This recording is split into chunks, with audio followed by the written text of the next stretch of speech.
प्रधानमंत्री ने पहली बार 7 साल में इस देश का आवाज सुना है और पहली बार देश के मन की बात अपनी जुबान पर लाई है। 1.5 साल हमारे किसान संघर्ष करते रहे, आंदोलन करते रहे। 400 से भी ज़्यादा किसानों की वहाँ बलि चढ़ गई, आत्महत्या की। गाजीपुर रोड पर किसान हार्ट अटैक से भी उनकी मृत्यु हो गई। आखिर 3 कृषि कानून को सरकार को पीछे लाना पड़ा है। अगर ये बात 1 साल पहले सुन लेते तो बहुत से किसानों की जान बच जाती, लेकिन उस वक्त भी राजनीति थी। हम पीछे नहीं हटेंगे। हमारी बात सदन में भी सुनी नहीं गई। हमने भी आंदोलन किया, किसान धरने पर बैठे, हम वहां भी गए थे, हम राष्ट्रपति जी से भी मिले थे। लेकिन विपक्ष के सामने या विपक्ष की बात हम नहीं सुनेगी, ये उनकी वनिष्ठता थी, राजनीति थी। लेकिन आज भी अगर 3 कृषि कानून पीछे लिया है, वो भी राजनीति के लिए लिया है। लेकिन मैं स्वागत करता हूँ। पंजाब और उत्तर प्रदेश के चुनाव में भारी हार की जो डर है, उनकी वजह से ये कानून पीछे लिया है। क्योंकि किसानों की ताकत क्या है ये सबको मालूम है। पूरे विश्व में इस आंदोलन की चर्चा थी, पूरे विश्व से इस आंदोलन के बारे में सरकार के ऊपर दबाव था और हमारे मानवतावादी सरकार अपने आंखों के सामने किसानों की बलि चढ़ते हुए देख रही थी। लेकिन आखिर इस देश में किसानों का विजय हुआ है। जय किसान, जय किसान। सर, किसानों को आतंकवादी, खालिस्तानी यही तो है। आतंकवादी कहा, खालिस्तानी कहा, पाकिस्तानी कहा। किसानों को कहा कि उनको खालिस्तानी फंडिंग करते हैं। किसानों के आंदोलन में आतंकवादी घुस गए हैं। ये भारतीय जनता पार्टी के नेता खुलेआम बोल रहे थे। लेकिन किसान इस देश का अन्नदाता है, किसान इस देश का आत्मा है और किसानों के साथ आप इस प्रकार से बर्ताव नहीं कर सकते, क्योंकि पूरा देश किसानों के साथ है। ये बात प्रधानमंत्री जी ने हमारे मान ली है। मैं उनका स्वागत करता हूँ, प्रधानमंत्री जी का मैं उनका अभिनंदन करता हूँ। और विपक्षता की जो एकता रही इस मामले में, वो आने वाले दिनों में बहुत कुछ गुल खिलाई। किसानों को गाड़ी से जो रोंदा गया, अजून देखील मिश्रा यांचा देखिए, किसानों के ऊपर इतने साल में इतने अत्याचार हुए हैं। लखीमपुर खीरा में तो किसानों को कुचल दिया गया, जो किसान आंदोलन कर रहे थे। हरियाणा में किसानों के सर फोड़ दिए, गोली चलाई हरियाणा में।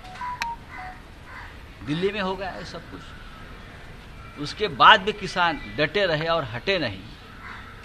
और उसकी वजह से अब जो आने वाला संसद का सत्र है, उससे पहले सरकार को 3 कृषि कानून, जो काले कानून कहा जाता है, उनको वापस लेना पड़ा। सर, उन्होंने कहा, टिकैत जी ने कहा है कि जब तक संसद में ये कानून वापस नहीं लिए जाते, रद्द नहीं किए, तब तक आंदोलन जो है वो खत्म नहीं होगा। देखिए, वो तो अभी एक औपचारिकता रही है।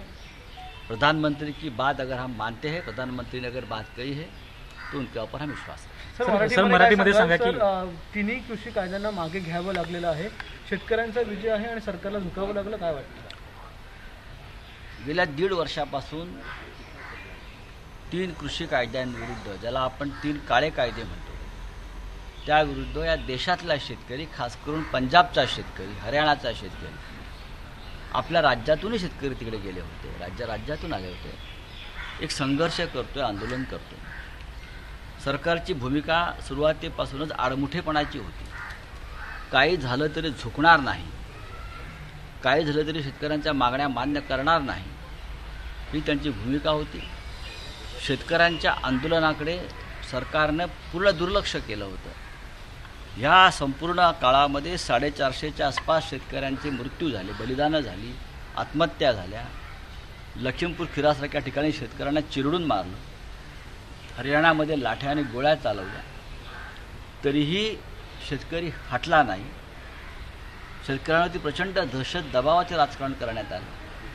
शेतकऱ्यांना आतंकवादी, खलिस्तानी, पाकिस्तानी अशा प्रकारच्या उपाध्या देण्यात आल्या भारतीय जनता पक्षाकडून.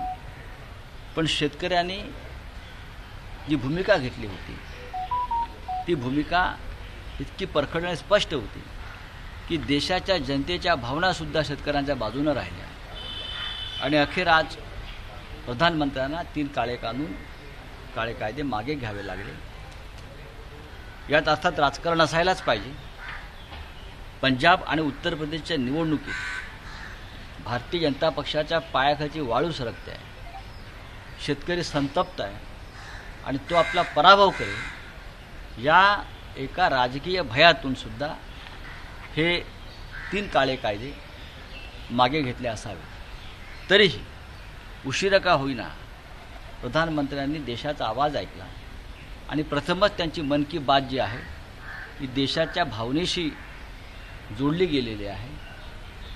त्यांचं मी स्वागत करतो आणि अभिनंदन करतो. त्याचबरोबर ज्या प्रकारे ह्या संपूर्ण 1.5 वर्षाच्या कालावधीमध्ये आंदोलन झाली, संपूर्ण देशभरात वातावरण पेटलं, परंतु पोटनिवडणुका झाल्या मागच्या 2 महिन्यामध्ये, त्याचा परिणाम हा दिसून आला. नक्कीच 13 राज्यातल्या पोटनिवडणुकांमध्ये भारतीय जनता पक्षाचा जो दारुण पराभव झाला, त्यानंतर सगळ्यात आधी महागाईचा जो प्रश्न होता, 5 रुपये का होईना पेट्रोलचे दर कमी केले आणि आता ही आग पसरत जाईल शेतकऱ्यांच्या आंदोलनाची, म्हणून हे काळे कानून त्यांनी मागे घेतलेले आहे. ही राजकीय पावलं जरी असली तरी सुद्धा त्यांना हा शहाणपणा सुचला, याचं कौतुक. येत्या काळामध्ये देखील अशीच सुबुद्धी लाभेल सरकारला असं बघा, या सगळ्यामध्ये शेतकऱ्यांचा विजय झालेलाच आहे.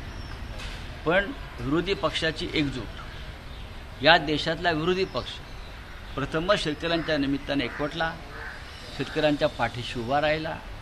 मग उद्धव ठाकरे असतील, राहुल गांधी असतील, हे सगळे प्रमुख लोक शेतकऱ्यांच्या पाठीशी उभे राहिले. दिल्लीमध्ये राहुल गांधींच्या नेतृत्वाखाली, माननीय शरद पवारांच्या नेतृत्वाखाली ही सगळी लढाई आम्ही लढलेलो आहोत आणि त्याचा हा परिणाम शेवटी पंतप्रधानांना हे 3 काळे कायदे मागे घेण्यात आलेला आहे. परंतु तुम्ही म्हटलं की केंद्र सरकारचा पराभव झालेला आहे. बघा, आता जय पराजयाचा विचार न करता शेतकऱ्यांचा विजय झाला, पण त्यासाठी शेतकऱ्यांना फार मोठं बलिदान द्यावं लागलं, हे दुर्दैव आहे. सर, आपने कहा अपोजिशन साथ में था, संजय राहुल गांधी का नाम लिया, पवार साहब के बारे में कहा. हाँ, मैंने कहा ना आपको कि पहले दिन से कांग्रेस के नेता राहुल गांधी जी अपनी बात बहुत ही स्पष्ट तरीके से इस मामले में कहते रहे, बोलते रहे. सदन में भी अब आंदोलन करते रहे. शरद पवार एक अपनी भूमिका इसी मामले में हमेशा लेते रहे. सभी विरोधी दल इनकी एकजुट रही इस मामले में, तो ये सभी का भी सबका विजय है.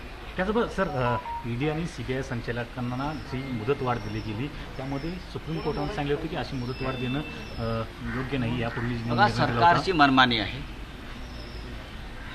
ज्या पद्धतीनं जनतेच्या रेट्यापुढे 3 काळे कानून मागे घ्यावे लागले सरकारच्या जनतेच्या दबावामुळे, एक दिवस या सरकारला ईडी, सीबीआय, इन्कम टॅक्स, NCBची मनमानी आहे, त्याला सुद्धा चाप लावावा लागेल. इतका जनतेचा दबाव आणि रेटा वाढला. हिंदी में जानना चाहूंगा, आपने कहा ईडी और ये सब. देखिए, जिस तरह से जनता के दबाव के आगे झुककर 3 कृषि कानून, जो काले कानून है, उनको पीछे लेना पड़ा है सरकार को, उसी तरह एक दिन जिस तरह से दबाव तंत्र ईडी का चल रहा है सरकार के माध्यम से, सीबीआई का चल रहा है, इनकम टैक्स, NCB, उनको भी पीछे आना पड़ेगा.